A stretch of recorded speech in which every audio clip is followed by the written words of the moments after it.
Annuncio vobis Hindi siya yung nagsalita gaudium eh. magnum. Hindi si Tagle. Hindi si Tagle. Nanonood ako ng livestream noon para sa paglabas ng either Cardinal Pizzagay or Tagle. Now, the new Pope is an American, one Robert Francis Cardinal Prevost, aged 69 years young, a literal child, assuming the name of Pope Leo XIV. Annuncio vobis gaudium magnum.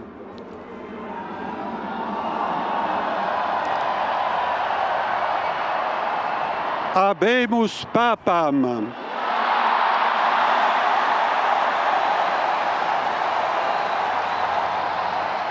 Eminentissimum ac reverendissimum Dominum, Dominum Robertum Franciscum, Sancte Romane Ecclesiae Cardinalem Prevost,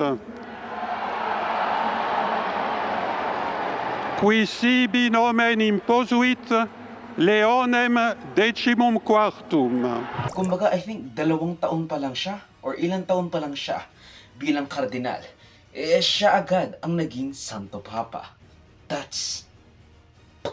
Now, he is the first Augustinian Pope kung saan kanilang pinahahalagahan ang community life, ang mga workers, contemplation, and service. He was born in Chicago, Illinois, ang unang Santo Papa galing sa United States of America. Bago maging kardinal, siya ay nakakuha ng bachelor's degree in mathematics sa Villanova University noong 1977. Siya ay isang centrist pope with little to no leaning between conservatism and progressive ideology, at least sa mata ng mundo. Though sa Amerika, napuno ng mga makapangyarihang makakanan like Trump or Elon Musk or J.D. Vance or whoever,